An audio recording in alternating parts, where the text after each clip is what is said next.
Shalom, salam sejahtera di dalam Tuhan kita Yesus Kristus. Berjumpa lagi dalam renungan singkat New Hope. Saat ini saya mengangkat satu tema tentang kuasa mengucap syukur. Renungan saya pada saat ini saya landasi dengan kebenaran firman Tuhan yang saya ambil di dalam 1 Tesalonika 5 ayat yang ke-18. Demikian firman Tuhan. Mengucap syukurlah dalam segala hal, sebab itulah yang dikehendaki Allah di dalam Kristus Yesus bagi kamu. Saudara, beberapa orang mengatakan salah satu hal yang mudah dilakukan di dalam hidup ini adalah senyum dan berbicara. Sekilas iya, akan tapi kalau kita lihat di dalam kehidupan sehari-hari, kedua hal ini pun tidak mudah dilakukan oleh beberapa orang. Pernah tidak kita dengar ada orang yang berkata, atau kita sendiri yang pernah berkata, orang itu kok gak pernah ya saya lihat senyum, atau orang itu kok susah banget ya diajak ngobrol. Dari kedua hal ini, coba saudara pikirkan kembali apa yang mudah dilakukan di dalam hidup ini. Saya mau katakan tidak ada. Kenapa saya bisa katakan tidak ada yang mudah dilakukan di dalam hidup ini? Saudara, sangat mudah untuk kita berkata iya tentang hal apapun. Tetapi akan selalu saja sulit ketika kita melakukannya. Bukankah begitu yang pernah kita jumpai di kehidupan sehari-hari? Bahkan percaya sama Tuhan saja itu berat bagi beberapa orang. Dan Tuhan sangat mengerti akan hal ini. Tidak ada yang mudah di dalam perjalanan iman setiap kita orang percaya. Oleh sebab itu firman Tuhan mengingatkan kepada saya dan saudara, apapun yang terjadi, hendaklah saudara bersyukur. Apapun berarti di semua keadaan, baik dalam keadaan senang, susah, sakit, sedih, tidak punya uang pun, firman Tuhan mengingatkan kepada saya dan saudara untuk kita harus tetap bersyukur. Saudara, kenapa firman Tuhan menekankan kepada saya dan saudara sebagai orang percaya untuk kita tetap harus bersyukur? Karena yang pertama, hidup itu berat. Kita harus tahu bahwa kekayaan, jabatan yang tinggi, kesuksesan, bahkan orang-orang yang kita cintai tidak akan bisa menjamin kita akan selalu merasa aman dan merasa bahagia. Akan ada hal-hal di luar sana yang akan terjadi yang kadangkala itu semua di luar ekspektasi kita. Dan hal ini bisa membuat keadaan kita tuh berubah. Itu sebabnya firman Tuhan mengingatkan kepada saya dan saudara, kita harus tetap bersyukur. Keadaan bisa terjadi tidak sesuai dengan kemauan kita. Tetapi keadaan itu tidak bisa membuat kita menyerah kalah dalam hidup ini. Filipi 4 ayat 13 berkata, segala perkara dapat kutanggung di dalam Dia yang memberi kekuatan kepadaku. Ini poin yang pertama. Poin yang kedua, kenapa kita harus tetap bersyukur dalam hidup ini? Karena mengucap syukur adalah kehendak Allah. Pengertian lain dari kehendak Allah adalah maunya Allah supaya kita lakukan. Kalau hal mengucap syukur adalah kemauan Allah untuk kita harus lakukan, berarti ada maksud, ada manfaat, dan ada tujuan Allah di dalamnya.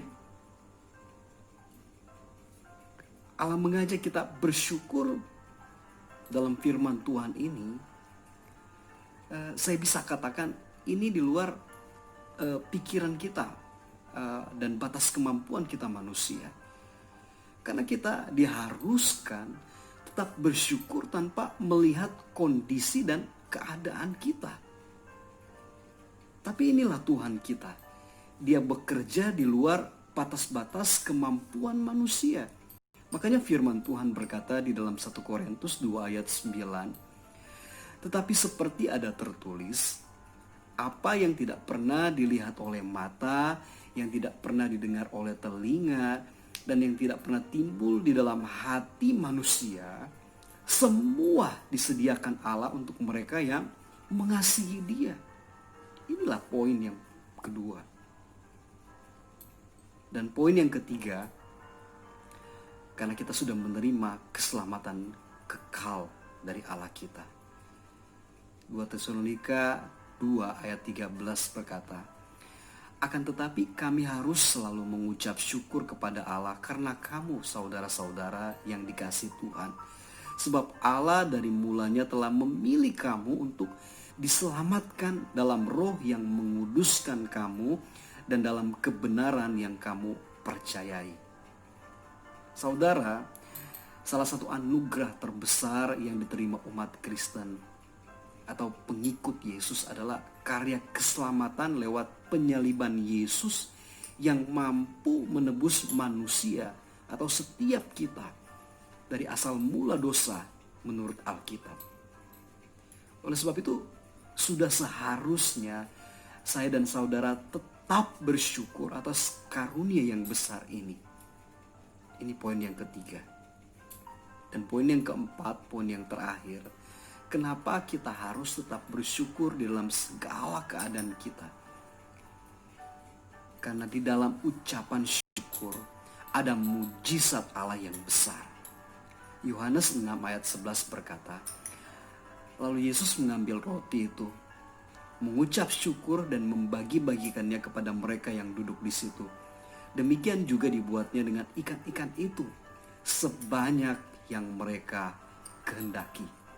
Saudara, di dalam kisah ini kita diingatkan, tidak ada keadaan yang tidak bisa dirubah oleh Tuhan Yesus, oleh Tuhan kita.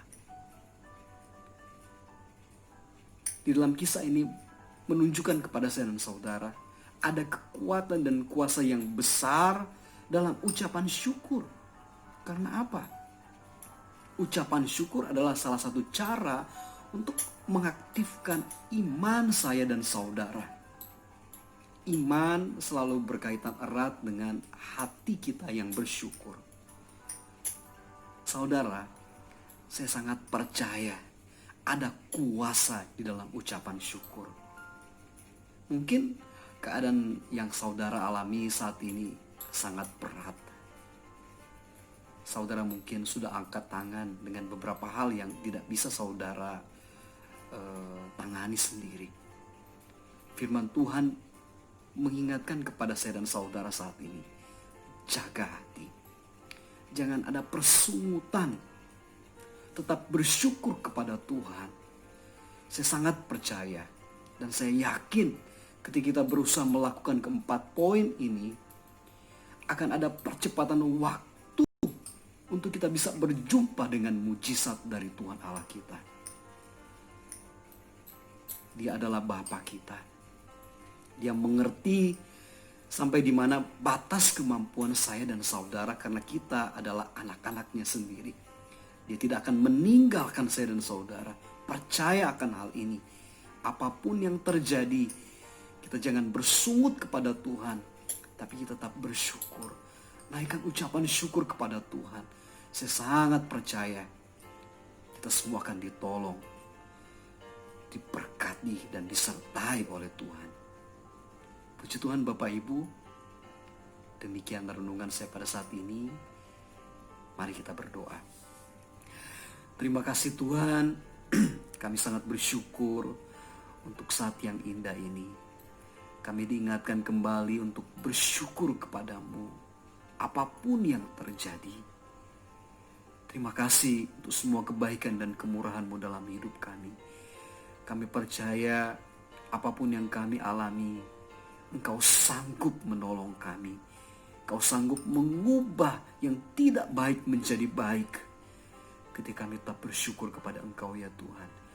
Sebab ini tuh ya Tuhan, pada saat ini kami sudah dengar firman Tuhan. Dan kami mau melakukan kebenaran firman-Mu. Kami mengucap syukur Di dalam nama Tuhan Yesus kami berdoa. Haleluya. Amin. Puji Tuhan Bapak Ibu. Demikian renungan saya pada saat ini. Tuhan Yesus memberkati. Haleluya.